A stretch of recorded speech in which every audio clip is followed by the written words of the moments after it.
What if that one subject or activity is actually a waste of time?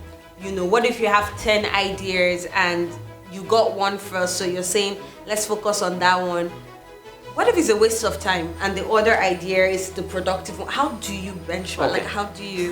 It's very important.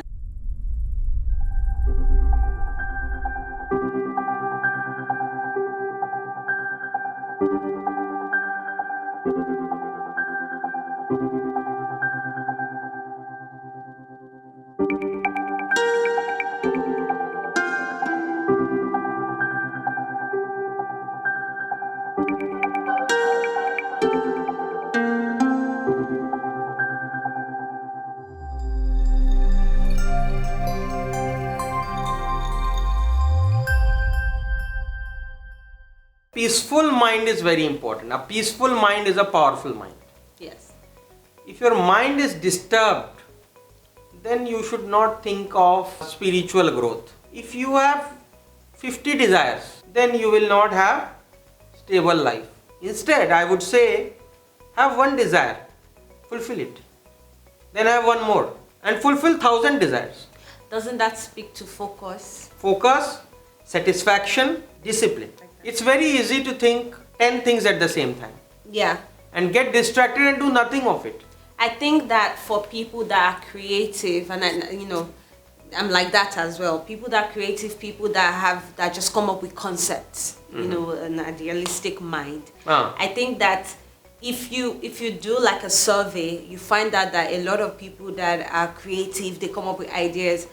Most of them end up not doing anything, because you have this idea, you're focused on it, another idea comes, you leave it, you go to the next one, and then, I think that is important, like you said, to focus on one, go to the finish line, execute it properly. And then But it's a common problem. But imagine there is a painter painting from 1 month and he has made only half of the woman. Now what will happen to the remaining part? What about the eye, the next eyebrow? And he jumps to a new animal, tiger he is making. And again the tiger legs are remaining. So this is only an excuse. Keep an objective in mind that I am creative, but I have to complete the whole picture. The discipline, the willpower has to be there. What if that one subject or activity is actually a waste of time? So let's take it to business. What if you have 10 ideas and you got one first, so you're saying, let's focus on that one. What if it's a waste of time and the other idea is the productive one? How do you benchmark? Okay. Like, how do you? It's very important, at least for people like myself. I can tell you, all ideas are productive and divine, and all ideas are waste of time also. A person who is cleaning this floor in the best possible manner, maybe he is using robotics, the best in the world. He is cleaning at least 20 buildings per day. The person who is repairing the shoe and doing polishing, the best, must be doing 10,000 repairs. So every idea is productive, but a person, imagine he started as a cobbler for 2 shoes. And in 2 shoes, there is no margin. What I am doing, I am wasting my time. Let's do and sell peanuts. Then it says, oh, peanuts also small margin. Let's try to sell cold drink on the road. He tried that also. He tries everything and none of it is successful. So this is one part. Second part is, imagine you are a creative person. You like only creating. Like you make a painting, you make a poetry, but you are not good in selling. I can't sell my painting. So in that case, you have to find partners who can complete the whole job. Like I can tell you my weakness. I'm not a marketing person. I can speak on subject matters, but I can't do advertisement of myself. I know my weakness. So what I will do? I will find partners. Okay, can you set up a camera? Can you set up a stage? I can do. But what I cannot do, I know very well. In the same way, there are people who can do a massive stage setup, but they are not good speakers. They need partners who are speakers. So knowing your limitation will also help you to progress massively. So you're saying that a way for you to know the activities that you're supposed to be, putting 100% of your time to the finish end, it's very important to know your limitation. and give your 100%. I do this, but I didn't do. I put the tea on pot, but I am also thinking to stitch. Then I am doing Always give it your 100. 100%.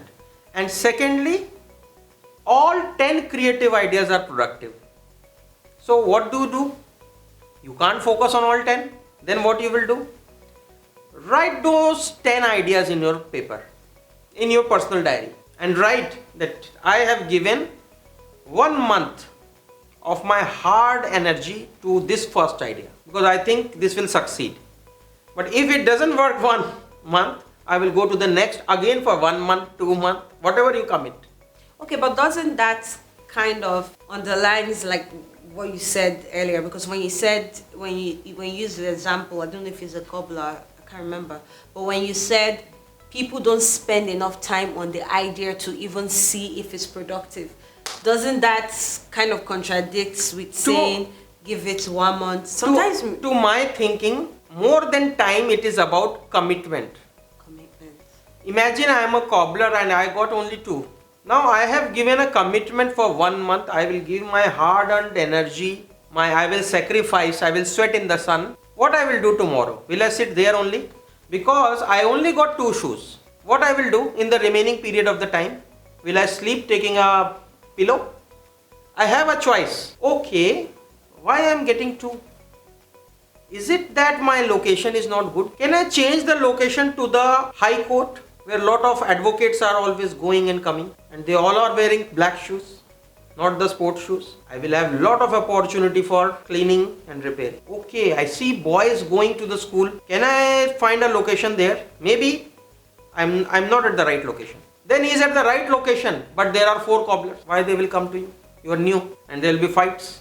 How will I position myself so that they will come to me? Either I have to work on the pricing, or I have to work on the presentation, or I have to work on the quality. Every day I am improving. Then after that you have improved.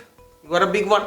Then how can I improve on the customer experience? Can I say to them Merry Christmas? And this time we have an offer for specially Christmas celebration.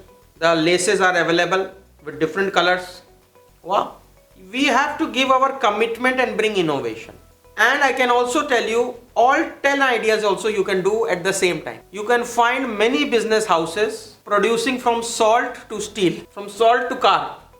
You will find how much portfolio they have for the products. Electronic also he is producing steel also, he is producing car also, he is producing tire also, he is producing fabric also, he is packing the food also, he is in advertising also. What is that? So diverse. So all of them are productive, but all of them need your focus, all of them need your commitment, all of them need creative ideas, which can come only in peaceful state of mind. Tend to mend the bend of trend. If not, cut in size and put in row, not rove. Then it is to be yielded and to be welded well. Tend to mend the bend of trend. What he says is, see the trend where it is going and don't be away from the trend. If you are away from the trend, imagine the trend is everyone in the marriage is dancing and enjoying, and what you are doing, you are having a long face and sitting at the side. So what he says, change yourself. The world is going, let's imagine people are going digital, but a person says, no, I am in the notebook world. I will not maintain ledgers in, let's imagine in electronic format. I will take a scale and do debit and credit in books.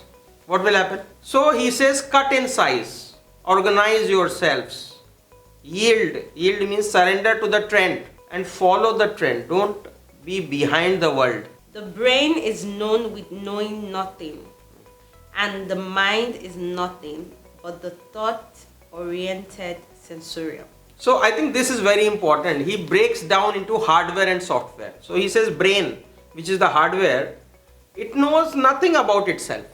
And the mind, which is the software, is nothing but the thought-oriented sensorium. Sensorium means either there is some activity to which it responds. Whether that activity is external or internal is another part. But the response is in terms of thought or a software part. So what he says is, understand what is the brain, understand what is the mind. If I were a visitor or the viewer of the soul or the self, what it would be then, which ceases. Is it the mind or something else? Who is the doer? So this is very important. Now he is talking of a very high dimension of self-realization, where you have the vision of the soul, the Paramatma Tattva or the divine. So he says, if you are a visitor or a viewer, what is that which is the viewer? Is it the mind only, right? That is what he is saying. It is the mind only. But the mind which is purified, the mind attains different forms. From an instinctive mind, it becomes intellectual mind. From intellectual mind, it becomes intuitive mind. From intuitive mind, it becomes divine mind. The mind itself is there, which sees all the divine aspect also. So you can be God also, and where he has written in the past, right? You are the subject of the God, but the God also can be subjugated. Subjugated by how? By winning over the heart of the God. So this is a possibility only by purification of mind, by introspection, by taking on meditation, by being aware of what you do in your life. I think that works perfectly with our next topic, which we're going to explore next week, motive. So this has been fantastic. I know that you're excited about mind and meditation. So viewers, please go watch meditation. If you haven't seen meditation, watch mind and join us next week for